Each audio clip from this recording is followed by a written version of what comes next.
অংশ থেকে দেখব সেটা হচ্ছে গীত সংহিতা। সাধারণত গীত সংহিতা থেকে খুব একটা প্রচার করা হয় না, কিন্তু ঈশ্বর আমার অন্তরে কথা বলেছেন। কিছুদিন আগে আমাদের কলেজের চ্যাপলে আমি এই অংশ থেকে প্রচার করেছি, কিন্তু যেহেতু তারা বাইবেল কলেজ স্টুডেন্টস এবং তারা থিওলজি পড়তে এসেছে, তাদের কনটেক্সট একটু ভিন্ন, তাই তাদেরকে একই জায়গা থেকে কিন্তু ভিন্নভাবে প্রচার করেছি আমি। কিন্তু আজকের প্রচারটা একই জায়গা থেকে হলেও পয়েন্টগুলো বা অন্তর্দৃষ্টি এক নয়, কারণ ঈশ্বর এক এক সময় একই জায়গা থেকে বিভিন্নভাবে বিভিন্ন দৃষ্টিকোণ থেকে দেখান। তাই আজকে ৮৬ গীত সংহিতা, ৮৬ গীত সংহিতা তার ১১ এবং ১২ পদ আমরা দেখব। দেখি সেখানে কি লেখা রয়েছে।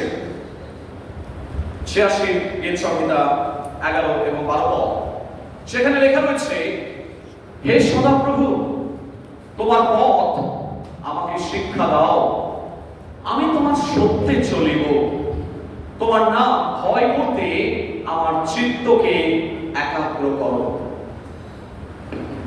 প্রভু যিশু, তোমায় ধন্যবাদ জানাই, তোমার বাক্যের মধ্য দিয়ে তোমার অন্তর্দৃষ্টিকে গ্রহণ করতে এবং বুঝতে, উপলব্ধি করতে তুমি সাহায্য করো।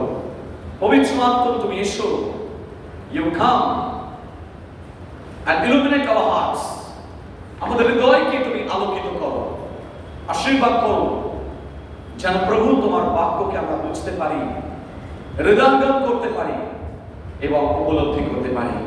যিশু নামে চাই, আমেন। এটি রাজা দাউদের প্রার্থনা।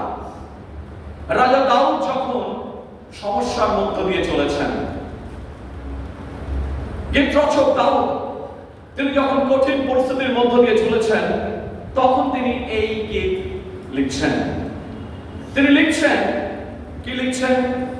তিনি বলছেন, হে সদাপ্রভু, তোমার পথ আমাকে শিক্ষা দাও, আমি তোমার সত্যে চলিব, তোমার নামকে ভয় করতে আমার চিত্তকে একাগ্র করো।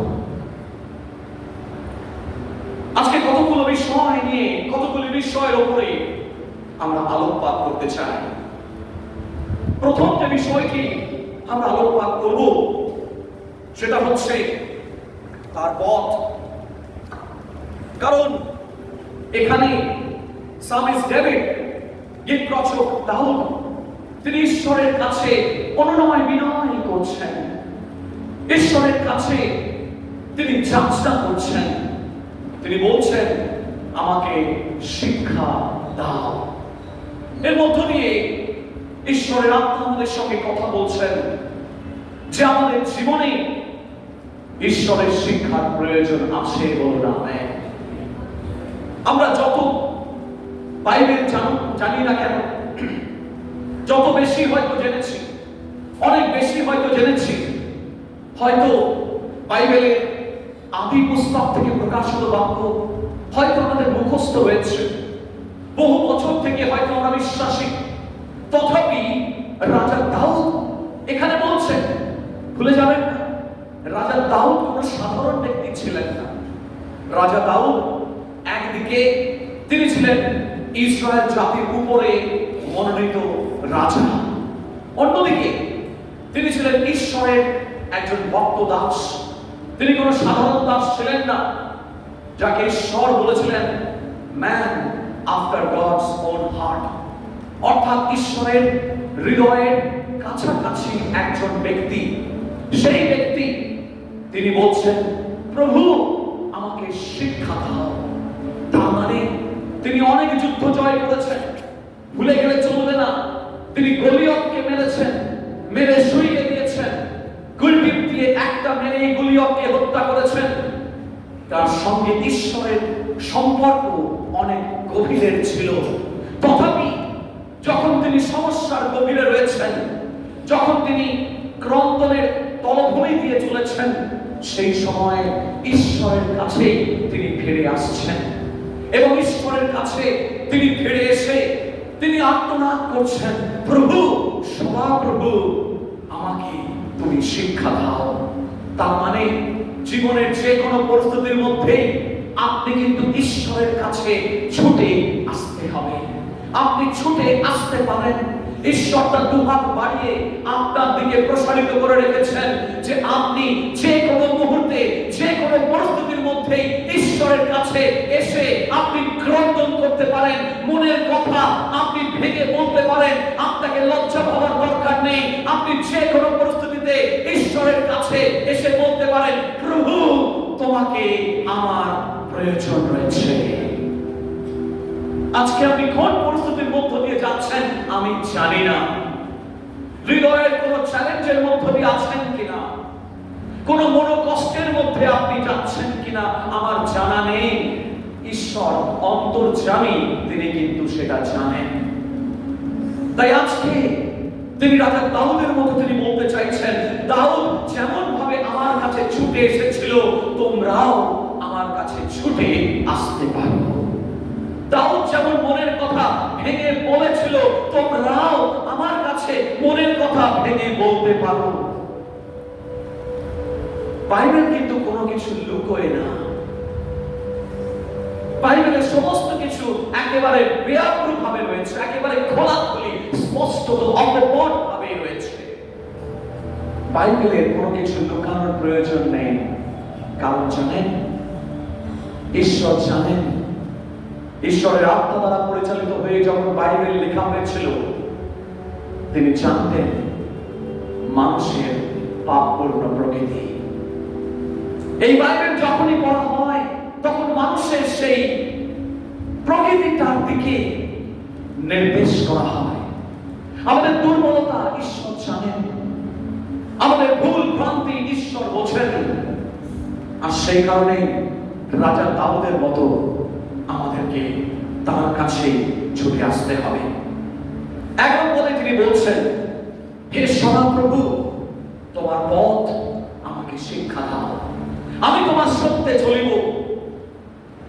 অনেক সময় জীবনের মধ্যে আজকে প্রথম অন্তর্দৃষ্টি, যে অন্তর্দৃষ্টির মধ্যে আমরা প্রবেশ করছি, প্রথম অন্তর্দৃষ্টি রয়েছে, প্রভু তোমার পথ আমাকে শিক্ষা দাও, তোমার সত্য আমাকে শিক্ষা দাও। জীবনের বিভিন্ন ক্ষেত্রে আপনি খেয়াল করে দেখবেন, জীবনের বিভিন্ন ক্ষেত্রে আমরা অনেক ধরনের কনফিউশনের মধ্যে পড়ি। অনেক সময় সিদ্ধান্ত নিতে আমরা বুঝতে পারি না কোন পথে যাব। Sometimes we find ourselves standing on the crossroad. এমন একটা পথের মধ্যে দাঁড়িয়ে থাকি, তার এদিক দিয়ে একটা পথ গেছে, ওই দিক দিয়ে একটা পথ গেছে, সামনে দিয়ে একটা পথ গেছে। আমি বুঝে উঠতে পারছি না আমি সামনের দিকে যাব না ডান দিকে যাব না বাঁয়ে যাব। রাজা দাউদ সেই রকম একটি সমস্যার মধ্যে তিনি পড়েছিলেন। যখন যারা সেই পথের দিশারি হবে, যখন সদাপ্রভুর পথ জীবনে আপনি বেছে নেবেন, আপনি দেখবেন আপনার মনের অস্থিরতা দূর হবে। আপনি নিজেকে শান্ত রাখতে পারবেন। যখন আপনি তার পথের দিশায় চলবেন, আপনার মন শান্ত হয়ে যাবে। আপনি বুঝতে পারবেন যে আপনি সঠিক পথেই এবং সঠিক দিশাতেই চলেছেন। কিন্তু যখন আপনি ভুল পথে যাবেন, দেখবেন আপনার মনের মধ্যে যে শান্তিটা, সেটা কখন যেন চলে গেছে। আপনি নিজের ভিতরে ভিতরে অশান্ত হয়ে উঠবেন। আপনি কিছুতেই you cannot be at peace with God, and when you are not at peace with God, you are not peace with other people of your society, other people of your family, other people of your church, because you are restless. The restlessness haunts you. সেই অস্থিরতা আপনাকে তাড়া করে বেড়াবে। সেই অস্থিরতার জন্যে আপনি কারোর সঙ্গে কথা বলে দেখবেন শান্তি পাচ্ছেন না। আপনি কিছুতেই বুঝে উঠতে পারছেন না যে আমার জীবনে এই রকমটা কেন হলো। কারণ অনেক সময় আমরা আমাদের চয়েস আমরা অ্যাপ্লাই করি, আমাদের ইচ্ছাকে প্রাধান্য দিই, আমাদের নিজস্ব চাওয়া পাওয়াকে বেশি করে গুরুত্ব দিয়ে ফেলি। কিন্তু ঈশ্বরের আত্মা আজকে রাজা দাউদের মধ্য দিয়ে তিনি আমাদের সঙ্গে কথা বলছেন। তিনি বলছেন রাজা দাউদ যেমন ভাবে তিনি প্রার্থনা করছেন, তিনি আমাদেরকেও বলছেন আমরাও যেন জীবনে সেই রকম প্রার্থনা করতে পারি। আমরা বলতে পারি, প্রভু তুমি আমাকে শিক্ষা দাও, তোমার পথ কি? থোমা বলেছিল বটে, প্রভু আমরা পথ কিসে জানিব? প্রভু বলছেন, আমি পথ, আমি সত্য, আমি তো জীবন। যতজন আমাদের আসবে তারা কেউ বিনষ্ট হবে না, কিন্তু পিতার কাছে পৌঁছতে পারবে। আর পথ দেবে, আমি সেই পথ। তাই আজকে আমাদের জীবনের মধ্যে অনেক সময় বিভিন্ন ধরনের হিডেন এজেন্ডা গুলোকে আমরা পুষে রাখি। আমাদের জীবনের অনেক সময় গোপন ইচ্ছাগুলোকে সেই লালন পালন করি, হৃষ্টপুষ্ট ভাবে রেখে দিচ্ছি। রাজা শাউল একই জিনিস করেছিল। ঈশ্বর বলেছিলেন, তাকে পথ দেখিয়েছিলেন, তাকে বুদ্ধি দিয়েছিলেন, তাকে পরামর্শ দিয়েছিলেন, তাকে বলেছিলেন এই জিনিসগুলো আমাদেরকে ওদেরকে হত্যা করো, আমাদেরকে ওদেরকে মেরে ফেলো, কারণ তারা দুষ্ট প্রকৃতির। You kill the Amalekites. They are very wicked in nature. They will ruin everything. They will spoil everything. সমস্ত কিছুকে নষ্ট করে দেবে, নস্যাৎ করে দেবে। You better kill them. In the Old Testament, God instructed the first king over the nation of Israel, Saul, to kill them, to do away with them. তাদেরকে যেন নিঃশেষ করে দেওয়া হয়, মেরে ফেলা হয়, শেষ করে দেওয়া হয়। কিন্তু শাউল সেটা করেননি।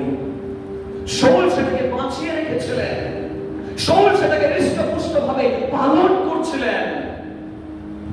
ঈশ্বরের দেখানো পথে রাজা শাউল চলেননি, নিজের বুদ্ধি সেখানে অ্যাপ্লাই করেছিলেন। আর যে কারণে রাজা শাউলকে সেখান থেকে সরে যেতে হয়েছিল। ঈশ্বরের যে অ্যানয়েন্টিং, ঈশ্বরের যে অভিষেক, তার ফ্লো, তার প্রবাহ বন্ধ হয়ে গিয়েছিল।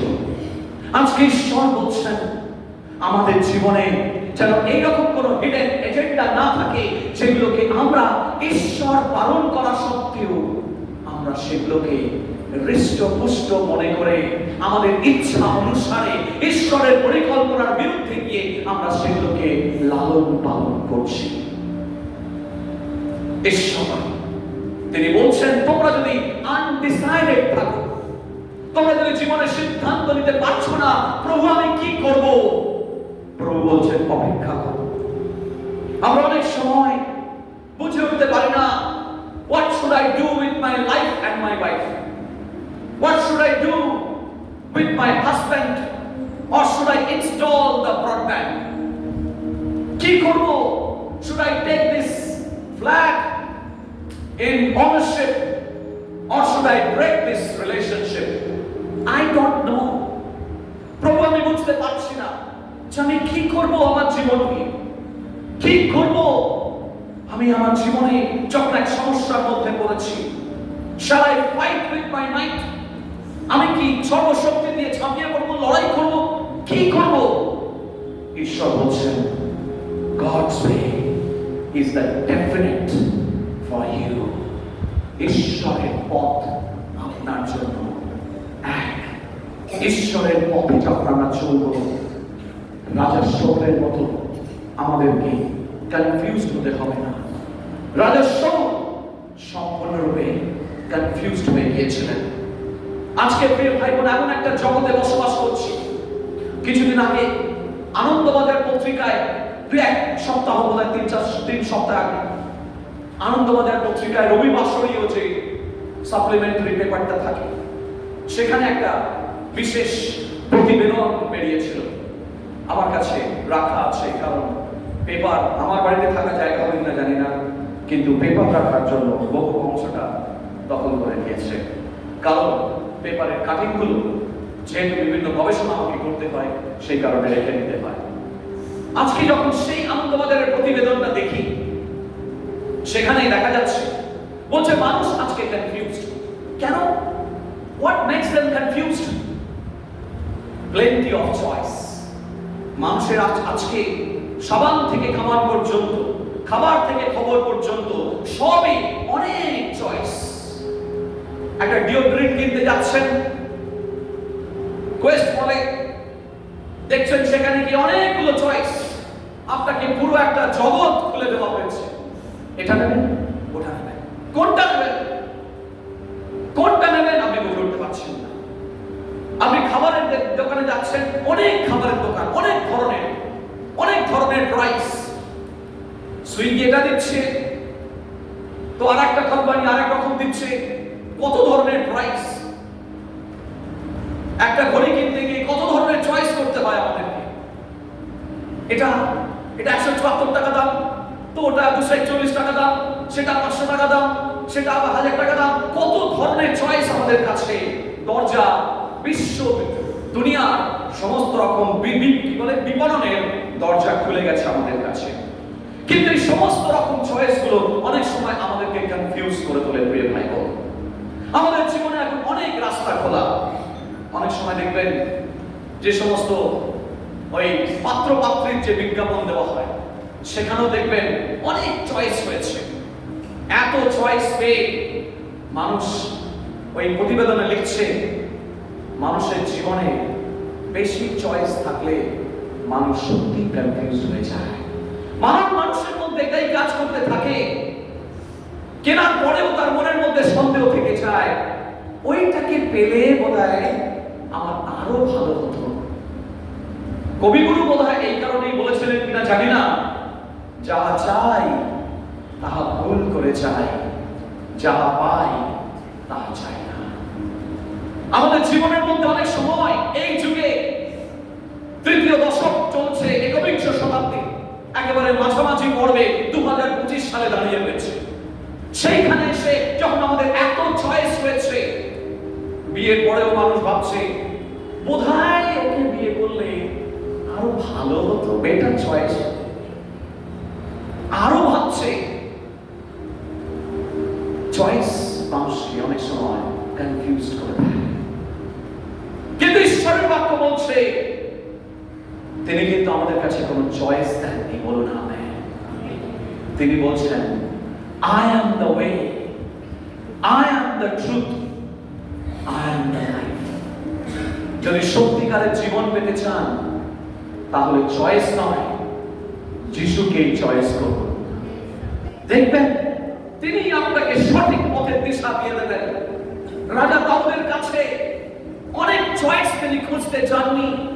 রাজা দাউদ শুধু ঈশ্বরের কাছে এসে বলেছিলেন, প্রভু তোমার চয়েস আমাকে বলো, আমার চয়েসে কোনো কাজ হবে না, তোমার চয়েস আমাকে বলো। সেই কারণে প্রভু যিশু নতুন নিয়মে তিনি বলছেন I am the way, absolutely exclusive। বিভিন্ন ভাবে যে বিষয় এখানে বলা হয়েছে I am the way, ইংরেজিতে the শব্দটা ডেফিনিট আর্টিকেল, এবং এই ডেফিনিট আর্টিকেল তখনই বসানো হয় যেখানে বিশ্ব ব্রহ্মাণ্ডে যে কোনো জিনিস একটাই থাকে, তার আগে ডেফিনিট আর্টিকেল ব্যবহার করা হয়। গ্রিকেও ডেফিনিট আর্টিকেল যেটা ব্যবহার করা হয়েছে এবং ইংরেজিতেও যে ডেফিনিট আর্টিকেল ব্যবহার করা হয়েছে, সেটা দুটো থেকে একটা বিষয় স্পষ্ট, তিনি একমাত্র পথ। He made himself very exclusive। তিনি নিজেকে একেবারে এক্সক্লুসিভ করে ফেলেছেন, তার মানে তিনি ছাড়া আর কোনো পথ নেই। সত্য একটাই, জীবন একটাই, যা যিশুতে পাওয়া যায়। তাই আজকে ঈশ্বর বলছেন, ঈশ্বরের পথে সবসময় সিঙ্গুলার, প্লুরাল নয়। তিনি বলে দেন এই পথটাতেই যেতে হবে। সেই কারণে আজকে রাজা দাউদের মতো যদি আপনি সেই জায়গায় থাকেন এবং সদাপ্রভুকে বলছেন আপনি হয়তো জীবনে কনফিউজ, আপনার ছেলের ভবিষ্যৎ কি, আপনার মেয়ের বিবাহ দেওয়ার জন্য খুঁজছেন ছেলে মেয়ে, আপনি কনফিউজ, কোথায় যাবেন বুঝতে পারছেন না, আপনি বুঝতে পারছেন না আপনার ছেলে কোন চাকরিতে জয়েন করবে, আপনি হয়তো ক্যারিয়ার কাউন্সেলিং করাচ্ছেন। ঈশ্বর বলছেন I am the way। আমার তোমার জন্য উত্তম পরিকল্পনা রয়েছে। I have a plan for you। আমরা অনেক সময় সবাই কথাটা শুনেছি, বারবারই হয়তো শুনি, কিন্তু বিশ্বাস করি না যে ঈশ্বর আমাদের জন্য একটা পরিকল্পনা রেখেছেন। যতজন সেই পরিকল্পনার কাছে ফিরে আসবে তাদের জীবনের জন্য তার আশীর্বাদের মঙ্গলের আকর তিনি তাদের জীবনে হবেন। বলো না আমেন। আজকে যতজন রাজা দাউদের মধ্যে এসে বলবে, সদা প্রভু তুমি পথ দেখাও, সদা প্রভু তোমার চরণে এই আমি বসলাম, তুমি আমাকে রাস্তা দেখাও, যেখানে সমস্ত রাস্তা বন্ধ ঈশ্বর আপনার জন্য রাস্তা খুলে দেবেন। অনেক সময় দেখবেন জীবনে যখন কনফিউশন আসে তখন আপনি বুঝে উঠতে পারছেন না যে আপনি কি করবেন, তখন আপনার মনের মধ্যে উৎকণ্ঠা তৈরি হয়। আজকে ঈশ্বর বলছেন, যখন আমার পরিকল্পনার উপরে তোমরা নত হবে, তোমাদের জীবন থেকে আমি কনফিউশন দূর করব, তোমাদের জীবনে শান্তি ফিরে আসবে। আমার জীবনের গভীর সমস্যাগুলোর গভীর বিষয়গুলোতে আমি ঈশ্বরের কাছে ফিরে যাই। বারবার গেছি এবং আমি দেখেছি আমার জীবনে কখনো আমি ঠকিনি, কখনো আমি ঠকিনি। আমার স্ত্রী যখন তার সঙ্গে হয়তো ব্যক্তিগতভাবে দু একজনকে বলেছি, যখন আমি প্রার্থনা করছি এক মাস করে ঈশ্বরের কাছে, ঈশ্বরকে বললাম, প্রভু আমাদের দুটো অপশন আছে, which option you give me? আমি প্রার্থনা করলাম, ঈশ্বরের কাছে চিহ্ন চাইলাম। শেষ দিন ফাস্টিং প্রেয়ার করছি, ঈশ্বর আমার অন্তরে একটা টপ করে কিছু একটা ড্রপ করে দিল। আমি দেখলাম গভীর শান্তি। আমার মনের মধ্যে এতটুকু সন্দেহ রইল না যে ঈশ্বরের উত্তরটা কি।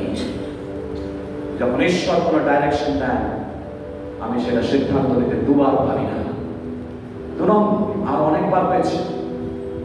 2 বছর আগে যখন আমার পিএইচডিতে ভর্তি হওয়ার সময় আমি চিন্তা ভাবনা করছিলাম, অনেক পরিকল্পনা করছিলাম, অনেক সময় ভাবছিলাম যে বাইরে যাব, ইংল্যান্ডে, আমেরিকায়, চিন্তা করছি, প্রার্থনা করছি, কিন্তু ঈশ্বর এর কাছে আমি কনফিউজড। আমার মনের মধ্যে কিছুতে আমি শান্তি পাচ্ছি না, বিকজ আমি ডেসপারেট। এনিহাউ সামহাউ ঈশ্বরের শক্তিতেই আমি পিএইচডি কমপ্লিট করবই, ডিসিশন আমার ছিলই। কিন্তু কোন কলেজে, কোন ইউনিভার্সিটিতে যাব, আমি প্রার্থনা করছি। যখন অনেক বিষয় বিভিন্ন ইন্টারনেট থেকে সার্চ করছি, বিভিন্ন ভাবে আলোচনা করছি, আমার উপরে যারা রয়েছেন তাদের সঙ্গে আলোচনা করছি, তারাও পরামর্শ দিলেন যে না ঠিক আছে, ইংল্যান্ড থেকেও একটা হবে, কিন্তু তার জন্য অপেক্ষা করতে হবে 1 বছর, অ্যাপ্লিকেশন করতে হবে, বহু ধরনের চিন্তা ভাবনা করছি। একদিন শনিবার ঘুম থেকে উঠে প্রার্থনায় বসে গেলাম, ফাস্টিং সহকারে ঘন্টা 3 আমি গভীরভাবে প্রার্থনার মধ্যে ঢুকে বললাম, আর ঈশ্বরকে বললাম, তোমার ইচ্ছা কি? ঈশ্বর তিনি দেখালেন, সেখান থেকে আমার মাস্টার্স কমপ্লিট করেছি, আমি যেন সেখানে ভর্তি হই। আমি যখন তাদেরকে অ্যাপ্রোচ করলাম, তারা সঙ্গে সঙ্গে বলে, প্রকাশ, ইয়েস, তোমার প্রোফাইল আমাদের কাছে আছে, you are a good student, আমাদের কোনো সমস্যা নেই তোমাকে পিএইচডিতে এনরোল করার জন্য। ঈশ্বর এবং অনেকে দু একজন গভীর এসে যখন তাদের সঙ্গে আলোচনা করি, তিনি বলেছিলেন, প্রকাশ তুমি রিলিজিয়ন নিয়ে, ফিলসফি নিয়ে তোমার পিএইচডিতে করতে যাচ্ছ, তোমার মাস্টার্সও সেই লাইনে, ইন্ডিয়া থেকে বেটার রিলিজিয়নের জায়গা তুমি আর কোথাও পাবে না, তুমি এখানেই ভর্তি হও।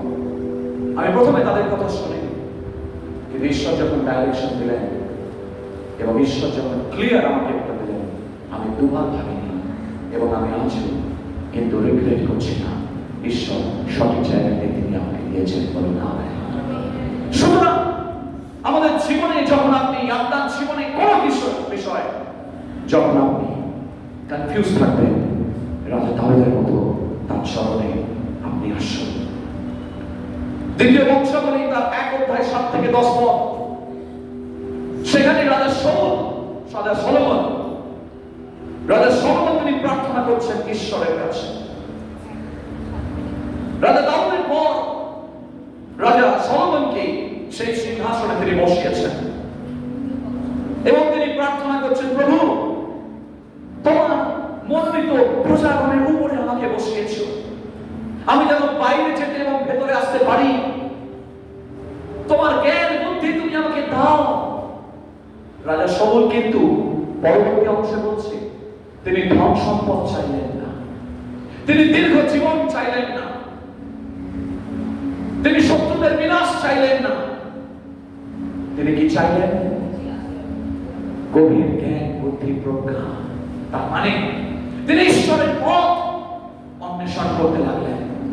যখন ঈশ্বর সন্তুষ্ট হলেন যে তুমি আমার পথ অনুসন্ধান করছো, তুমি এগুলো চাওনি, কিন্তু সমস্ত কিছু তোমাকে আমি দিলাম। সেই কারণে রাজা সলোমনের জীবনে প্রচুর ধন সম্পদ, প্রচুর জ্ঞান বুদ্ধি প্রজ্ঞা তার ছিল, দীর্ঘ জীবন তার ছিল। আসুন, আজকে যদি ঈশ্বরের পথ আপনি অনুসন্ধান করছেন, তাহলে এই বাক্য আপনার জন্য। ঈশ্বর বলছেন, ডোন্ট বি কনফিউজড, আমি সেই পথ, আমি সেই সত্য, আমি সেই জীবন। 2 নম্বর অন্তর্দৃষ্টি। আজকে এখানে 86 বলছে 11 পদে কি বলছে? বলছে, তোমার নাম ভয় করিতে আমার চিত্তকে একাগ্র করো। তোমার নাম ভয় করিতে আমার চিত্তকে একাগ্র করো। আজকে ইংরেজি বাইবেলে বলা হয়েছে, give me an undivided heart. আমার অন্তরকে তুমি একাগ্র করো। এটা মনে রাখবেন, যখন কোন জিনিস ডিভাইডেড অবস্থায় থাকে, বিচ্ছিন্ন অবস্থায় থাকে, ভাঙা অবস্থায় থাকে, সেই ডিভাইডেড হৃদয় দিয়ে আপনি জীবনে কিছু করতে পারেন না। আপনার অন্তর যদি আপনাকে সাথ না দেয়, আপনার অন্তর যদি আপনার পাশে না থাকে, আপনার মনে বল যদি আপনার সঙ্গে না থাকে, আপনার জীবনে আপনি কিছু করতে পারবেন না। রাজা দাউদ নয়, রাজা সলোমন হিতোপদেশে 4:23 পদে অত্যন্ত গুরুত্বপূর্ণ একটা কথা বলেছিলেন। সমস্ত রক্ষণীয় অপেক্ষা তোমার হৃদয়কে রক্ষা করো, কারণ সেইখান থেকেই জীবনের উদ্গম হয়। কেন তিনি এই কথা বলছেন? তিনি বলছেন, হৃদয়কে আমাদের ধরে রাখার প্রয়োজন রয়েছে। বিখ্যাত সায়েন্টিস্ট, যাকে কোনো এক সময় আইনস্টাইনের সঙ্গে তুলনা করা হতো, তিনি বলছেন, যদি আমার চিত্তকে আমি একাগ্র করতে পারি, তাহলে পৃথিবীর যে কোনো সমস্যার সমাধান আমি করতে পারবো। তবে তিনি মানুষ হিসেবে কথাটা বলেছিলেন, সত্যকে জানতেন না। তবে এই কথা সত্য যে আপনার হৃদয়ে যদি বিভক্ত থাকে, আপনার হৃদয়ে যদি ডিভাইডেড থাকে, আপনি জীবনে কোন কাজ হৃদয় দিয়ে করতে পারেন না। আজকে বিশ্ব ঈশ্বরের বাক্যে রাজা দাউদ তিনি যখন প্রার্থনা করছেন, বলছেন, প্রভু তুমি আমার চিত্তকে একাগ্র করো, যেন তোমাকে আমি ভয় করতে পারি। এই হৃদয়ের ক্ষেত্রে পুরাতন নিয়মে হিব্রু ভাষা ব্যবহার করা হয়েছিল, আমরা সকলেই জানি। সেই হিব্রু ভাষায় যখন বলা হয়েছিল লেব বা লেবাব শব্দটি, এবং গ্রিক ভাষায় ব্যবহার করা হয়েছে কার্ডিয়া শব্দটি, যে কারণে কার্ডিওলজি, কার্ডিয়া ডিপার্টমেন্ট, কার্ডিয়াক অ্যারেস্ট, এই সমস্ত কথাগুলো ব্যবহার করা হয়। মনে রাখবেন, কার্ডিয়া কথাটা মোটেই ইংরেজি শব্দ নয়, এটা গ্রিক শব্দ। কার্ডিয়া, অনেক মেডিকেল টার্মস নেওয়া হয়েছে গ্রিক ভাষা থেকে। কার্ডিয়া তার মধ্যে একটা, মানে হচ্ছে হৃদয়। পুরাতন নিয়মের লেব বা লেবাব এবং নতুন নিয়মের কার্ডিয়া, দুটো শব্দকেই এখানে যে অর্থে ব্যবহার করা হয়েছে সেটা হৃৎপিণ্ড বোঝায় না। সেটা বোঝানো হচ্ছে আমাদের মন, আমাদের আত্মিক অর্থে এটাকে ব্যবহার করা হয়েছে। ইন আ স্পিরিচুয়াল মিনিং এটাকে ব্যবহার করা হয়েছে।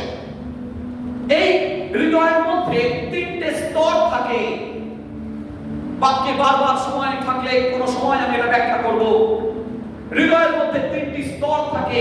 একটা হচ্ছে বুদ্ধিগত স্তর, একটা হচ্ছে আবেগজনিত স্তর, আর একটা হচ্ছে ইচ্ছা শক্তি, ইন্টেলেক্ট, ইমোশনাল এবং ভলিউশনাল। এই তিনটি স্তরে হৃদয়কে ঈশ্বর বলছেন এখানে রাজা দাউদের মধ্য দিয়ে, তুমি আমার চিত্তকে একাগ্র করো। মানে আপনি বুদ্ধিগত স্তরকে, আবেগজনিত স্তরকে এবং ইচ্ছা শক্তিকে যখন এক জায়গায় নিয়ে আসবেন, তখন সেই কাজ আপনি সম্পন্ন করতে পারবেন। বলুন আমেন।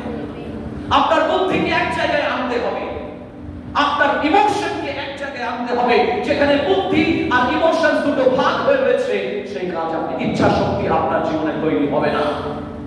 ইচ্ছা শক্তিকে আনতে গেলে বুদ্ধি, আবেগ, তবেই সেখানে ইচ্ছা শক্তি তৈরি হবে। সেই চিত্তকে একাগ্র করার কথা রাজা দাউদ তিনি বলছেন ঈশ্বরের কাছে। যদি আমাদের হৃদয়কে ঈশ্বরের চরণে রাখা যায় এবং সেটাকে যদি আনডিভাইডেড, অবিভক্ত করে তোলা যায়, তাহলে মনে রাখবেন ঈশ্বর তার দ্বারা এমন কোন কাজ করতে পারেন না তা নয়। যে কোনো কাজ আপনার হৃদয়ের মধ্য দিয়ে করতে পারেন, যদি সেই হৃদয় অবিভক্ত অবস্থায় ঈশ্বরের চরণে এসে পৌঁছায়। প্রিয় ভাই বোন, যখন দড়ি টানাটানি আমরা খেলেছেন দড়ি টানাটানি, যেটাকে ইংরেজিতে টাগ অফ ওয়ার বলা হয়।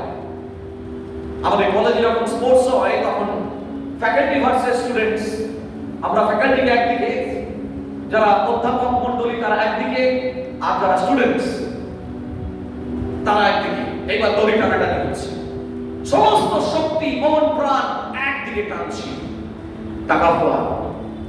ঈশ্বরের দৃষ্টিতে যেন আমরা ঈশ্বরকে ভয় করে চলি, সেই জন্য আপনার সমস্ত মন, প্রাণ, হৃদয়কে এক জায়গায় সংঘবদ্ধ করুন।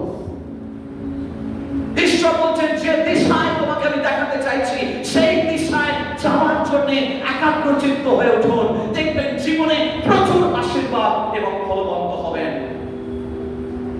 সফলতা এমনি এমনি আসে না, প্রচুর একাগ্রতা আমার এবং আপনার জীবনে প্রয়োজন রয়েছে। প্রিয় ভাই বোন, তাই undivided heart is a great blessing from the Lord.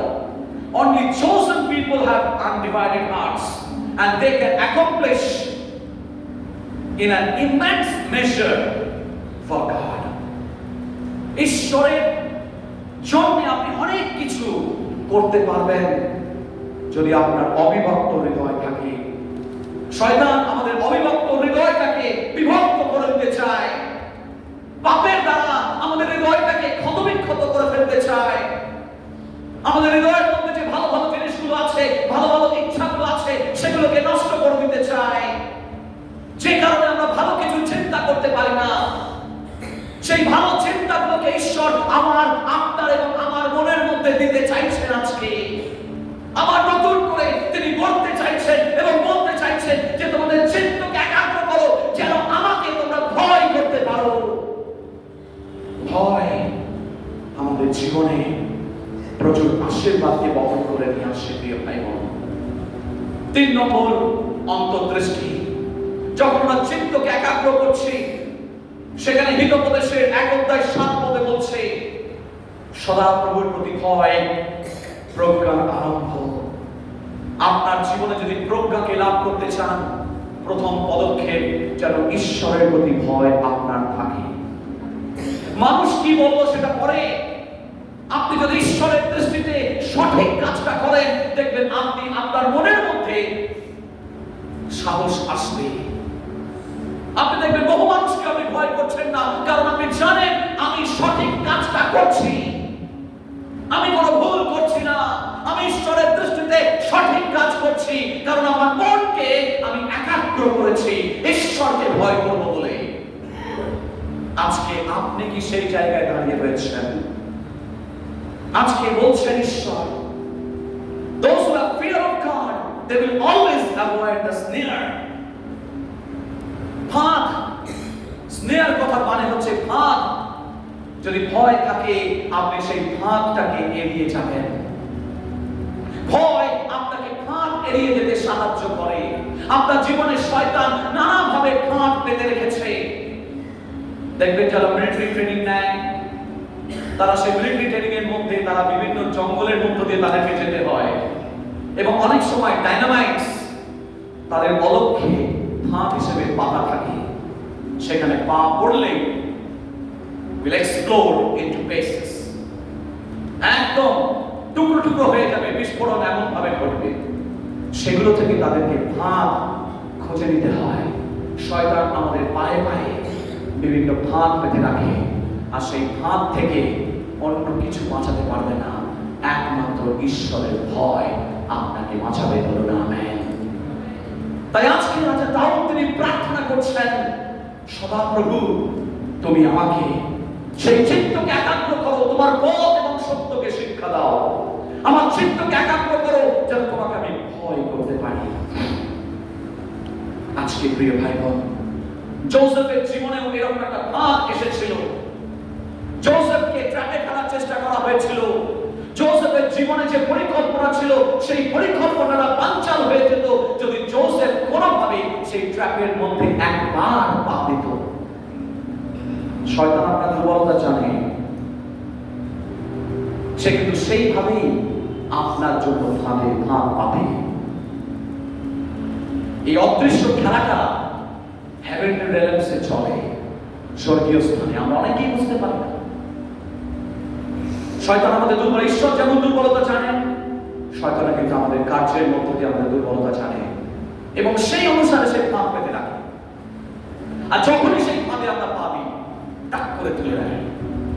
আমাদের জীবনে যে ঈশ্বরের পরিকল্পনাটা আছে সেটাও বাঞ্ছনা করে দিতে চায়। আজকে কতজন মনে করছেন, বিশ্বাস করছেন ঈশ্বর আমার জন্য এক পরিকল্পনা রেখেছেন? ঈশ্বর বলুন, ঈশ্বর আমার জন্য পরিকল্পনা রেখেছেন। God has a plan for me. বলুন, God has a plan for me. আপনি সঠিক জিনিসটা ক্লেম করবেন বিশ্বাসে, দেখবেন ঈশ্বর আপনাকে দেবেন। কিন্তু ঈশ্বরের ইচ্ছা অনুসারে বলবেন, লর্ড আমি তোমার নামকে ভয় করব, আমার চিত্তকে তুমি একাগ্র করো। যখন আপনি ভয় করবেন, আপনার মধ্যে প্রাইড আসবে না, আপনার মধ্যে অহংকার আসবে না, আপনি নতনম্র হয়ে কাজ করতে পারবেন। আপনার জীবনের মধ্যে সেই আশীর্বাদ নেমে আসবে, আপনার জীবনকে ঈশ্বর নতুন ভাবে গড়ে তুলবেন।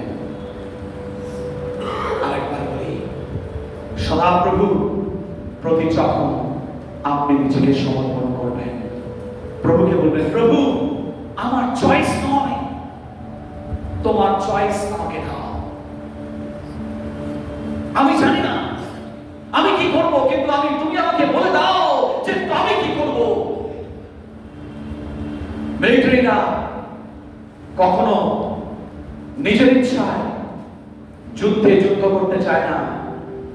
তাদের উপরে কর্নেল থাকে, ব্রিগেডিয়ার থাকে, মেজর থাকে, মেজর জেনারেল থাকে, তারা ইনস্ট্রাকশন দেয়। আমাদের একমাত্র কর্নেল হচ্ছেন প্রভু যিশু। বলুন amen. He is the brigadier. তার কাছ থেকে আমাদের নির্দেশ দিতে হবে, তার কাছে বলতে হবে, প্রভু you give me instruction, I want to be instructed, but I will not be the instructor over myself. আমি আমার জীবনের ইনস্ট্রাক্টর হতে চাই না। You be my instructor. তুমি আমাকে নির্দেশ দাও, তুমি আমাকে নির্দেশ দাও। 2 নম্বর, প্রভু আমার চিত্তকে একাগ্র করো। 3টে বিষয় হৃদয়ের মধ্যে আছে। কি কি বললাম? একটা হচ্ছে বুদ্ধিজনিত স্তর, আবেগজনিত স্তর এবং ইচ্ছা শক্তি। এই 3টেকে যখন আপনি একাগ্র করবেন, অন্য কিছু করার জন্য নয়, আপনি ঈশ্বরের নামকে ভয় করার জন্য। 3 নম্বর, যখন ঈশ্বরের নামকে ভয় করবেন, দেখবেন ঈশ্বর আপনার জীবনে সমস্ত রকম ফাঁদগুলোকে সরিয়ে দিচ্ছে। যদি আপনি ফাঁদ এড়িয়ে চলতে চান, ঈশ্বরের নামকে ভয় করুন, তার পথে অনুসন্ধান করুন। আপনার জীবনে মঙ্গলের অভাব হবে না।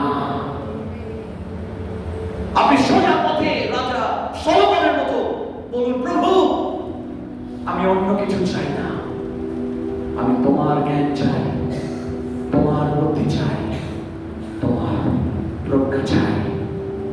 শুধু তার জ্ঞান, তার বুদ্ধি, তার মুখের অনুসন্ধান করুন, আপনার জীবন পাল্টে যাবে। কোনো মন্দ বিষয় আপনাকে ছুঁতে পারবে না, কোনো বিষয় আপনাকে ছুঁতে পারবে না। আপনি দেখবেন আপনার জীবন এক স্তর থেকে আর এক স্তরে উঠে যাচ্ছে। কতজন প্রমোশন চান? হাত তুলুন। ইয়েস, আমিও চাই। Lord, I want to B promoted. তোমার দৃষ্টিতে আমি প্রমোশন চাই, কিন্তু প্রভু সেই প্রমোশন তখনই আসবে যখন প্রভু আমি আমার জীবনটাকে একাগ্র করতে পারবো, তোমার পথে চলতে পারবো এবং তোমার নামকে ভয় করে চলতে পারবো। আসুন। Thank you Jesus, thank you Jesus, thank you Jesus, thank you Jesus, thank you Jesus, thank you Jesus, thank you Jesus. Hallelujah. আমরা চোখ বন্ধ করি।